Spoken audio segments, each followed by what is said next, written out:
guys, and welcome back to Ollie's ASMR World. Hope everyone's good. It's Monday, the 16th of January.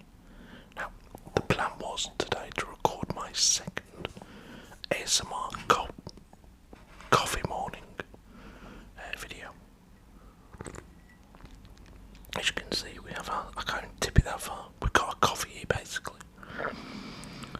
But after the weekend we had with regards to football, I could not just let this day go by without talking about football.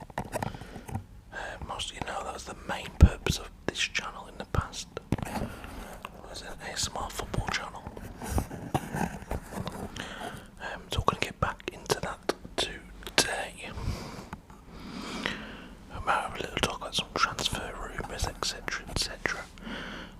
But first off, let's talk about the weekend's football. So let's just go through the results. We are talking Premier League. I apologise if you're a fan of other divisions. We're just going to be talking Premier League today. Friday we had Villa beat Leeds. Leeds United lost away at Villa 2-1. Unai Emery is brought in the young lad. I say young, I don't know if he's young or not. Moreno. But it was Leon Bailey who got the first goal for Villa in the game. And then Buendia, Emiliano Buendia with the second goal. Bamford pulled one back for Leeds. Now, one of the issues that Leeds have, I don't watch them week in, week out obviously, but they do not score anywhere near enough goals. They've tried to change that, or do something about it. They've brought in a striker whose name escapes me. If you know his name, put it in the comments below. Yeah, also guys, hit that thumbs up. Thank you. Yeah, they've brought in a striker. It's their record signing of like 35 million, I believe. And they need a striker. I mean, it could be that he doesn't settle straight away. It's highly possible at this stage to come in January and be expected to score the goals to keep a team up is very difficult to do. But they've signed somebody now. We'll go through the table in a minute, but I don't know. I have a feeling Leeds could struggle the second half of the season. Villa though, with a good win for them and Unai Emery. Now, Saturday, here we go. This is what I want to talk about. Saturday lunchtime at 12:30, I think it was. We had Man United against Man City. Oh, now going into this game, well, actually in the past, let's talk about the past. So in the last few years, let's be honest about it, I have gone into the Manchester derbies with little to no hope that we'd get anything out of it. I, of course, am a Man United fan. Yeah, I've not expected us to do anything at all against City, at all. We played them earlier on this season at the Etihad, and I can't remember the score, but I'm pretty sure we got wiped out in that game.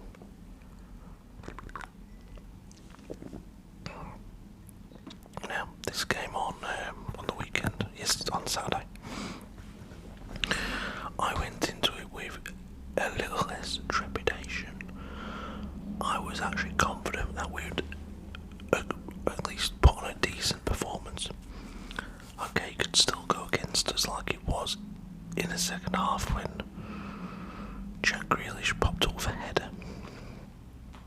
Very, very frustrating that annoying little git scored against us, but what can you do?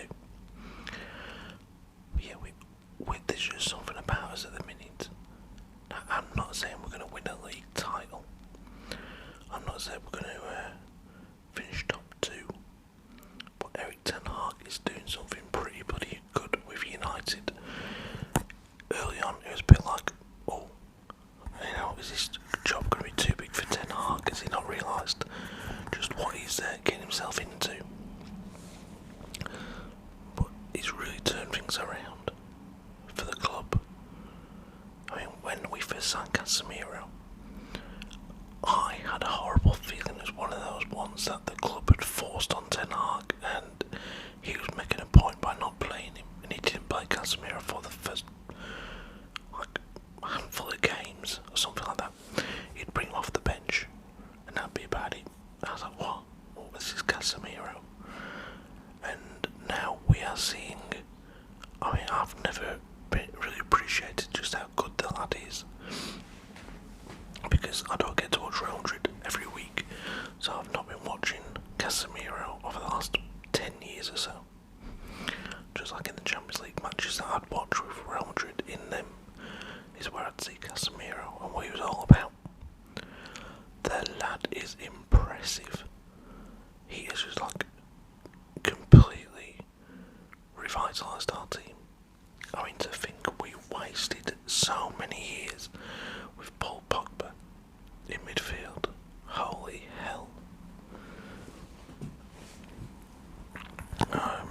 Yeah, and also Varane is doing really, really good for us as well. You got Luke Shaw playing centre back. As stupid as that sounds, he's actually pretty decent. I mean, he was up against Erling Haaland on the weekend, or Haaland, and Haaland didn't get a sniff the whole game. I know it's a team effort, but Luke Shaw was part of that team. Wan-Bissaka's performing better again. I think he'll still go out on loan, but he's improving a lot. But one of the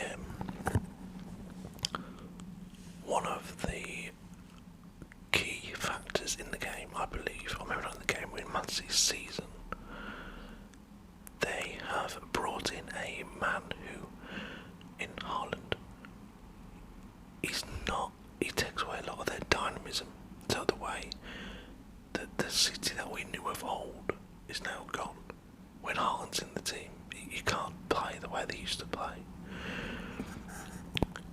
Now it's very much like get the ball into Erling Haaland, and he's likely to score most of the times, but when he's not on form, or when a team is able to keep him quiet, they can at times struggle a little bit. But they do have a bit of an age inside, don't they? I mean, I was thinking about this morning, whereas United have a lot of young players.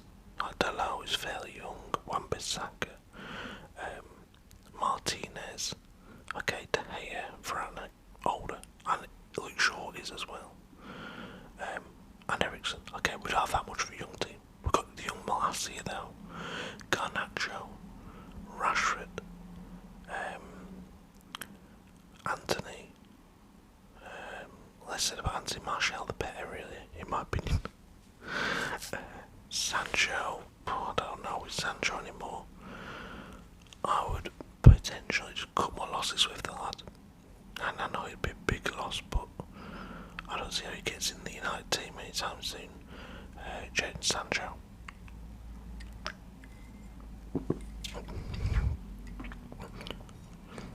But yeah, the Man City team, like I said, Kyle Walker is getting on.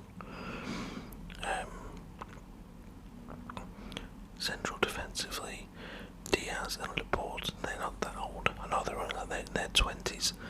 Midfield though, Gundogan, yeah, I think he's like 31, I believe. I might be wrong on that one. Riyad Mahrez, not the youngest. Again, I think he's like 30 or 31 now. And even if it's not age catching up with a couple of their players, it could just be simply that, like,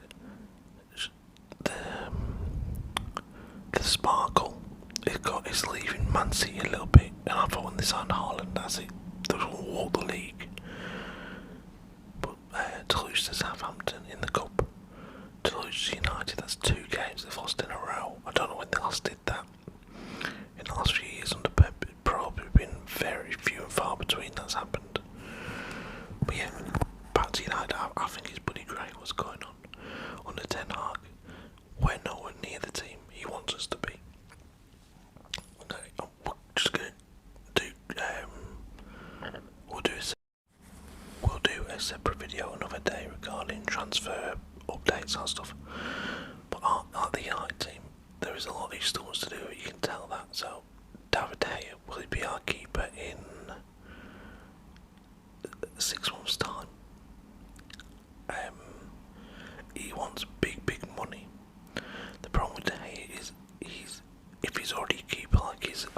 he's already a United keeper. You don't have an issue with that. You might have an issue with the wages he's on currently. Is another team going to come in and say, we will pay him X amount of money because we want him to be our number one? I don't think they would. Not the sort of wages he's after again. So, potentially we need a new keeper. Right back, Diogo Dalot has really come into his own this season. Wan-Bissaka's there, he could be moved on, we'll have to wait and see. Centre backs Varane, smashing it. It's great to see him keep staying fit. Martinez, not a problem. World Cup winner now. Brilliant player, proving a lot of doubters wrong. Lindelof, that's a strange one with Lindelof. He does not seem to be favoured at all by Ten Hag, which I find very strange. The fact that we're playing Luke Shaw at centre back over Lindelof. Harry Maguire, his days are gone. I mean, Christ almighty, United. I feel a bit sorry for him. But he came on with like a minute to go against City. Like the last minute or something. I was watching Newcastle Fulham yesterday, and Eddie Howe brought on Chris Wood with like 30 seconds to go. I was like, yep, his days are done at Newcastle. It's a bit embarrassing if you're a footballer and you've been brought on for 30 seconds of the game to go. And that's what it's like with Harry Maguire. He's been linked with Villa. I could see him in a Villa side, maybe a West Ham, even Tottenham. Even Tottenham, I think, would benefit from having Harry Maguire at the back.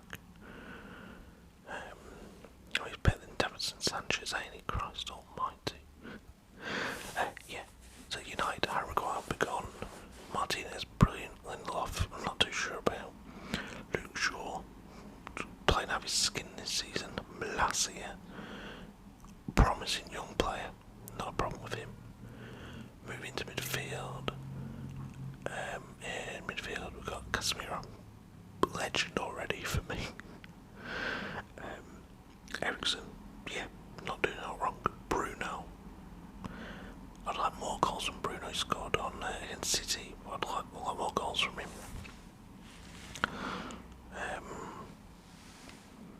Just because we know he can do it, basically.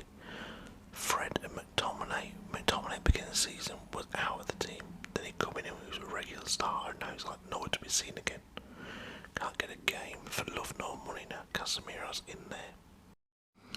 Yeah, the Man United midfield. Let's get back to that. So obviously we cleared out Pogba. One Mata left, Matic left. We cleared out a lot of the aging players and useless players, i.e. Pogba.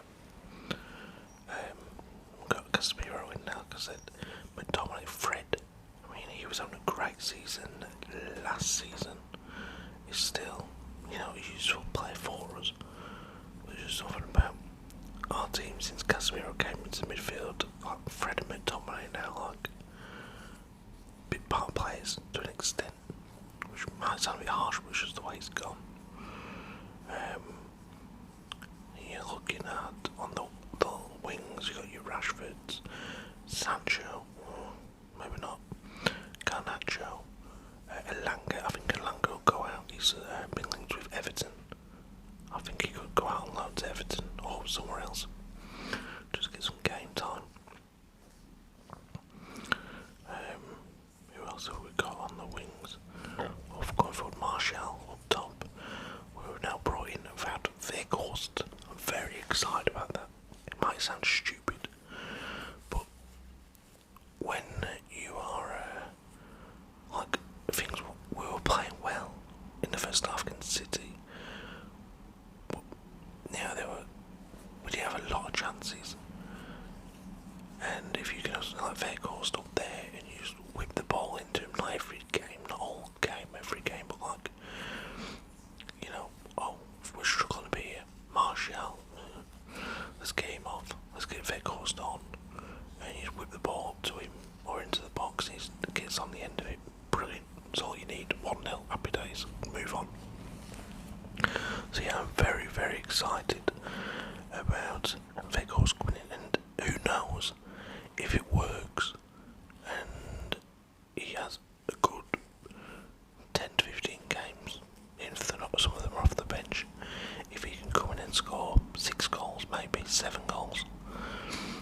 goals did get from Burnley for like 20 million quid probably.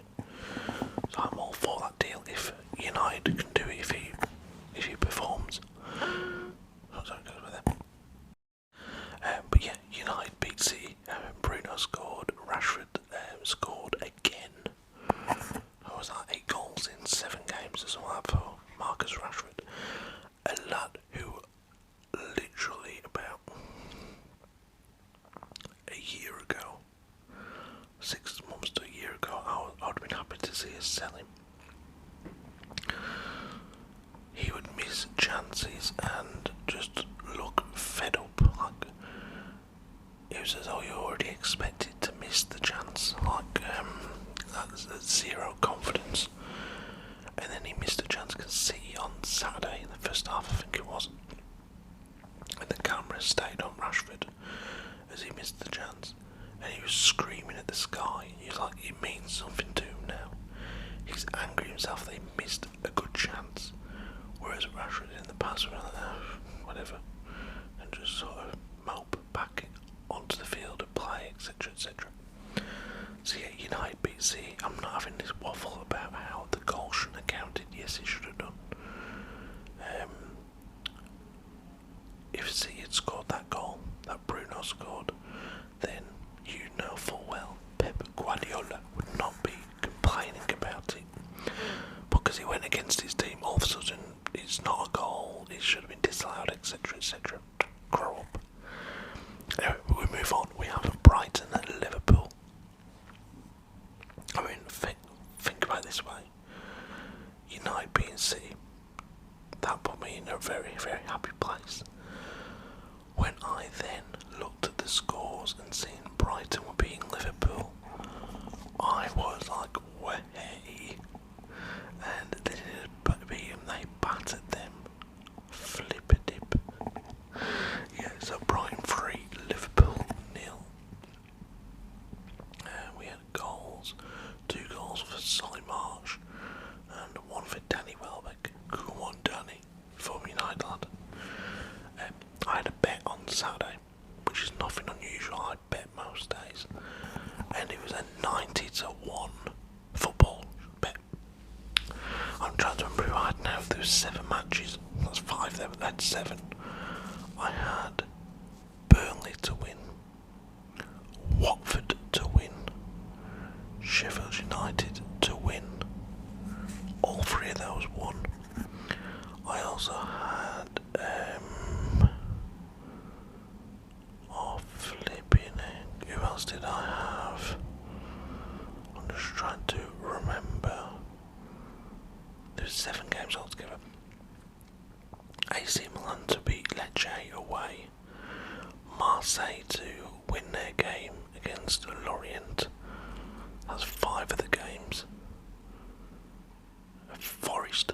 I had Nottingham Forest to beat Leicester, I think. That'd be 6. And I can't remember the 7th game, I apologise.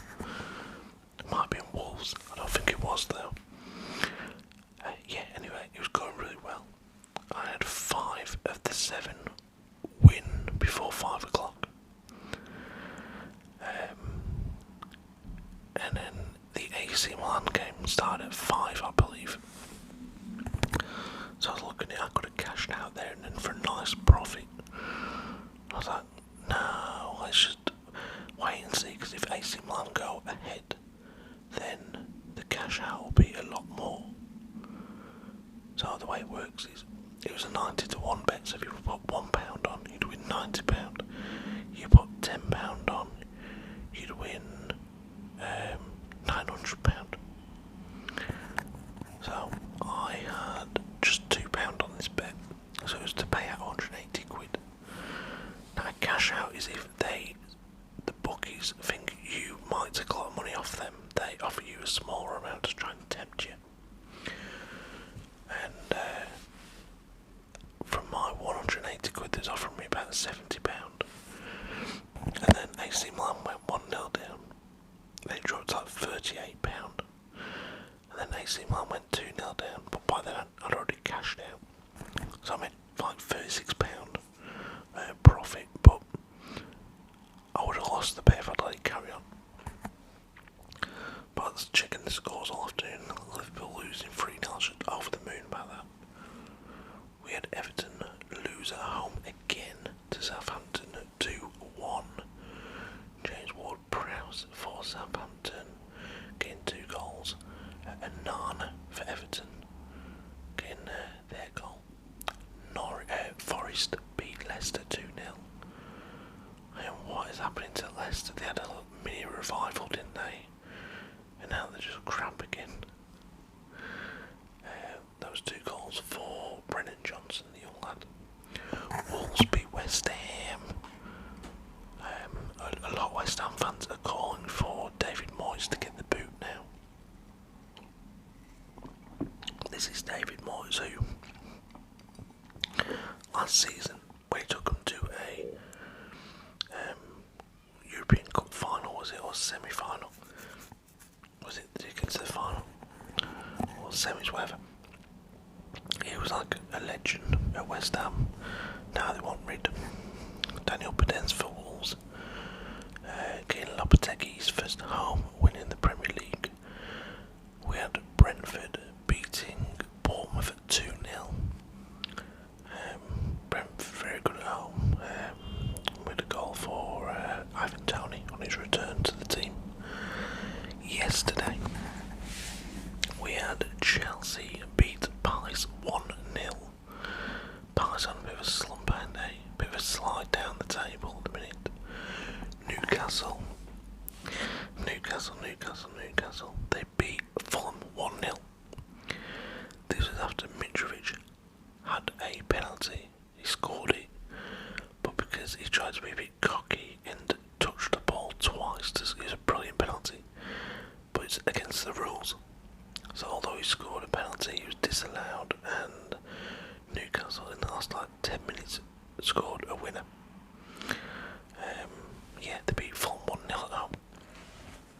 And Tottenham were absolutely battered by Arsenal. It was embarrassing. I was watching the game and that performance was shockingly bad from Tottenham against Arsenal, to the point where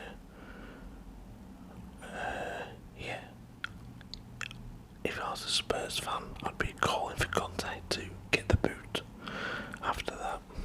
I don't know, it was a terrible performance. But let's have a little look at the table. The Premier League table as it stands today. Arsenal are 8 points clear at the top. Rather worryingly. I don't see them being caught. This is Arsenal's title now to throw away. I mean, 8 points. Christ. City are on 39 points, Newcastle 38, Man United 38 with a game in hand over Newcastle. And then there's a 5-point gap to Tottenham. United have a game in hand over Tottenham as well. Then there's Fulham, who've played 2 games more than United, with Fulham on 31 points. Fair play. Brighton have 2 games in hand on Fulham. They've played 18 and have 30 points. Brentford on 29 points. Liverpool on 28. I mean, Liverpool, whoa. I don't really look at the table too much. Liverpool are currently 19 points behind Arsenal, as are Chelsea. You've got to love it. And we are 10 points clear of Liverpool and Chelsea as well. Villa on 25 points. Palace on 22 in 12th. Forest on 20 points. Leeds on 17. Leicester 17. Wolves 17. Bournemouth 16. West Ham 15. Everton 15. And even though Southampton beat Everton, they're also on 15 points. This could be one of the best relegation fights we've seen in years. I mean, look at all them teams down the bottom. There's no one cut adrift. There's no one there like on 7 points or whatever.